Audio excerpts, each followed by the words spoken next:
Hola, es una gran bendición que hayas abierto las puertas de tu casa para recibir la palabra de Dios. Últimamente escucho a todos decir que este año 2020 ha sido un año tenebroso.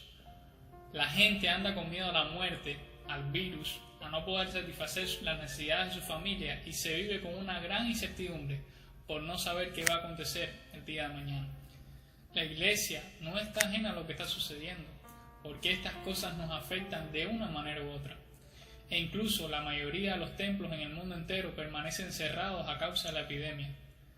Paralelamente a esto, la familia está experimentando la decadencia más grande que ha sufrido en toda la historia de la humanidad. Y dijo Jehová Dios: no es bueno que el hombre esté solo, le haré ayuda idónea para él. Entonces Jehová Dios hizo caer sueño profundo sobre Adán, y mientras éste dormía, tomó una de sus costillas y cerró la carne en su lugar. Y de la costilla que Jehová Dios tomó del hombre, hizo una mujer y la trajo al hombre. Dijo entonces Adán: esto es ahora hueso de mis huesos y carne de mi carne. Esta será llamada varona, porque del varón fue tomada. Por tanto dejará el hombre a su padre y a su madre, y se unirá a su mujer, y serán una sola carne. Lo primero que vemos que hizo el Señor fue formar una familia, bajo su cobertura, bajo su dirección y propósito. Una familia para adorarle, una creación perfecta, algo hermoso que todos quisiéramos tener. No tenían que vivir estresados porque no tenían comida o dinero o ropa, porque ellos señoreaban sobre la tierra y todas sus necesidades estaban cubiertas. Este fue el diseño original de Dios para la familia. Sin embargo, la realidad del ser humano hoy en día está muy distante de esto. El pecado ha destruido al hombre y el diseño perfecto de Dios. La familia es un completo desastre. Sin embargo, en la propia palabra de Dios encontramos hombres que entendían que para restablecer el diseño de Dios necesitaban un avivamiento en su casa. Hombres como Abraham, que cuidaban de sus responsabilidades espirituales para con los suyos, tenían como hábito llevar a su familia a adorar a Dios, a ofrecer sacrificios a Jehová. Génesis capítulo 12, versículos del 1 al 9 dice: pero Jehová había dicho a Abraham: vete de tu tierra y de tu parentela y de la casa de tu padre a la tierra que te mostraré, y haré de ti una nación grande y te bendeciré y engrandeceré tu nombre y serás bendición. Bendeciré a los que te bendijeren y a los que te maldijeren maldeciré, y serán benditas en ti todas las familias de la tierra.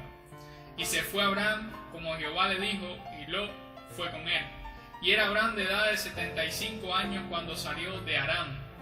Tomó pues Abraham a Sarai su mujer, y a Lot, hijo de su hermano, y todos sus bienes que habían ganado y las personas que habían adquirido en Harán, y salieron para ir a tierra de Canaán, y a tierra de Canaán llegaron. Y pasó Abraham por aquella tierra hasta el lugar de Siquem, hasta el encino de Moré, y el cananeo estaba entonces en la tierra. Y apareció Jehová a Abraham y le dijo: a tu descendencia daré esta tierra. Y edificó ahí un altar a Jehová, quien le había aparecido. Luego se pasó allí a un monte al oriente de Betel, y plantó su tienda teniendo a Betel al occidente y a Jai al oriente. Y edificó allí altar a Jehová, e invocó el nombre de Jehová. Y Abraham partió de allí, caminando y yendo hacia el Negev.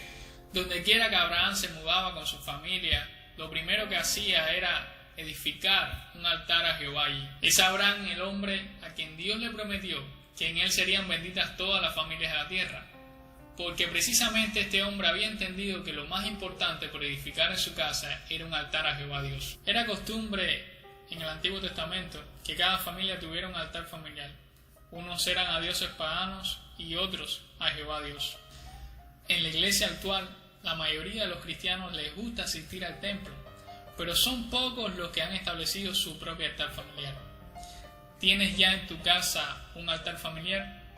El cierre de los templos y el distanciamiento social es solo una oportunidad para que reflexionemos y nos volquemos a nuestros hogares. ¿Cómo qué? Pues como sacerdotes de nuestra casa, haciendo cumplir todas las promesas de Dios para nuestra familia. Si crees verdaderamente en el Señor Jesucristo como tu Señor y Salvador, serás salvo tú y toda tu casa. Y se cumplirá la palabra: yo y mi casa serviremos a Jehová. Leamos Gálatas capítulo 3, versículo del 6 al 18. Así Abraham creyó a Dios y le fue contado por justicia. Sabed, por tanto, que los que son de fe, estos son hijos de Abraham.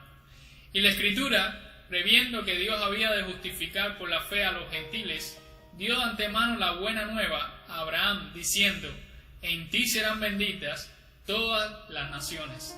De modo que los de la fe son bendecidos con el creyente Abraham, porque todos los que dependen de las obras de la ley están bajo maldición, pues escrito está: maldito todo aquel que no permaneciera en todas las cosas escritas en el libro de la ley para hacerlas. Y que por la ley ninguno se justifica para con Dios, es evidente, porque el justo por la fe vivirá. Y la ley no es de fe, sino que dice: el que hiciera estas cosas vivirá por ellas. Cristo nos redimió de la maldición de la ley, hecho por nosotros maldición, porque está escrito: maldito todo aquel el que es colgado en un madero, para que en Cristo Jesús la bendición de Abraham alcanzase a los gentiles, a fin de que por la fe recibiésemos la promesa del Espíritu. Hermanos, hablo en términos humanos: un pacto, aunque sea de hombre, una vez ratificado, nadie lo invalida ni le añade. Ahora bien, a Abraham fueron hechas las promesas, y a su simiente. No dice: y a la simiente, como si hablase de muchos, sino como de uno, y a tu simiente, la cual es Cristo. Esto, pues digo, el pacto previamente ratificado por Dios para con Cristo, la ley que vino 430 años después, no lo abroga para invalidar la promesa, porque si la herencia es por la ley, ya no es por la promesa, pero Dios la concedió a Abraham mediante la promesa. Esta promesa no es solamente para Abraham, sino también para toda su descendencia. Podemos decir que como en Abraham serán benditas todas las familias de la tierra, asimismo en Cristo, que es su descendencia, y en nosotros, que por la fe también heredamos la promesa, serán benditas todas las familias de la tierra. Es tiempo de que la Iglesia de Jesucristo entienda que hemos sido llamados por Dios para bendecir, para avivar cada familia de la tierra, llevándoles el Evangelio, empezando primeramente con la nuestra, como el profeta Abraham, estableciendo un altar de adoración familiar a Dios en nuestros hogares, para que de esta manera sea cumplida la promesa a través de nosotros. Es evidente que estamos en los tiempos finales, que anuncia la Escritura en Mateo 24, del 3 al 14. Y estando él sentado en el monte de los olivos, los discípulos se le acercaron aparte diciendo: dinos, ¿cuándo serán estas cosas? ¿Y qué señal habrá de tu venida y del fin del siglo? Respondiendo Jesús les dijo: mirad que nadie os engañe, porque vendrán muchos en mi nombre, diciendo: yo soy el Cristo, y a muchos engañarán. Y oiréis de guerras y rumores de guerra. Mirad que no os turbéis, porque es necesario que todo esto acontezca, pero aún no es el fin. Porque se levantará nación contra nación, y reino contra reino, y habrá pestes, y hambres, y terremotos en diferentes lugares. Y todo esto será principio de dolores. Entonces os entregarán a tribulación, y os matarán, y seréis aborrecidos de toda la gente por causa de mi nombre. Muchos tropezarán entonces, y se entregarán unos a otros, y unos a otros se aborrecerán. Y muchos falsos profetas se levantarán y engañarán a muchos, y por haberse multiplicado la maldad, el amor de muchos se enfriará. Mas el que persevera hasta el fin, éste será salvo.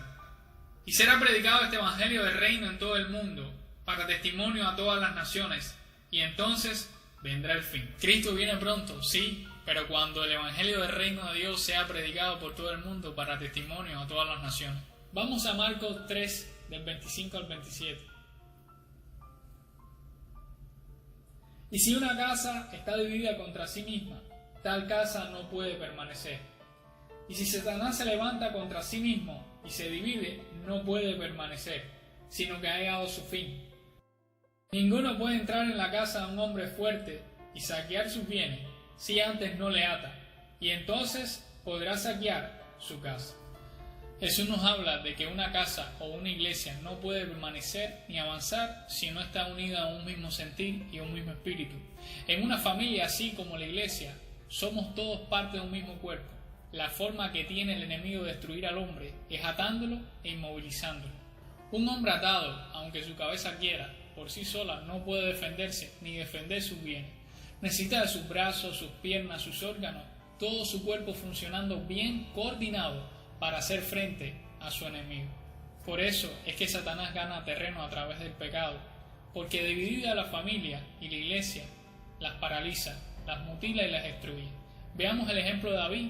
David fue un hombre conforme al corazón de Dios, pero su pecado le costó ver a sus hijos levantarse contra él, matarse y violarse unos a otros. Maldición que alcanzó a toda su descendencia, terminando en un reino dividido. Vayamos a Marcos capítulo 3, del 31 al 35.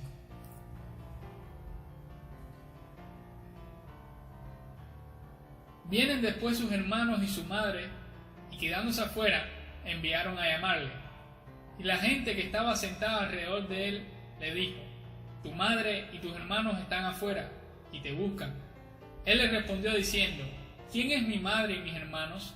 Y mirando a los que estaban sentados alrededor de él, dijo: he aquí mi madre y mis hermanos, porque todo aquel que hace la voluntad de Dios, ese es mi hermano y mi hermana y mi madre.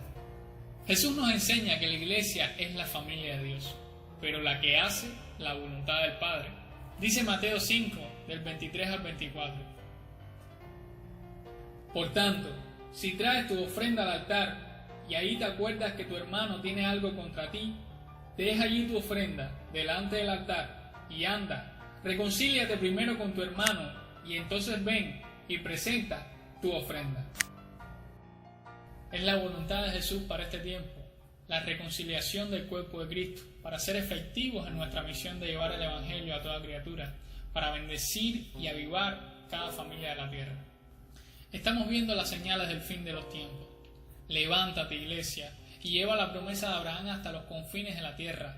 Reconcíliate con los tuyos, edifica altar a Jehová Dios, aviva tu hogar con el fuego del Espíritu Santo, construye una casa sólida sobre la roca, que es Cristo. Siembra amor, perdón, fe, restauración. Sé tú el factor de cambio, tanto en tu casa como en la familia de Dios, para que seamos verdaderamente sal para esta tierra y luz en medio de las tinieblas. Señor Jesús, te pedimos que tu iglesia resucite y vuelva a ser sal y luz en esta tierra, Señor Jesús. Que las promesas que tú nos diste en tu palabra vengan a ser vivas en nuestros corazones y podamos ejercer el sacerdocio de Dios en nuestros hogares. Que avivemos nuestras casas sobre la roca que es Cristo Jesús y podamos ser luz y sal a esta generación. En el nombre de Jesús de Nazaret, aviva nuestros hogares, Señor Jesús, para ser factor de cambio, Dios, en medio de esta generación, Dios mío, en medio de este tiempo donde tanto se necesita la fe y esa pasión en Cristo Jesús. Te pedimos que tú guardes nuestra familia, tú guardes nuestra iglesia de toda plaga en el nombre de Jesús y podamos ver tu mano donde quiera que vayamos y que tú, Dios mío, seas el instrumento para guiarnos en el nombre de Jesús. Amén.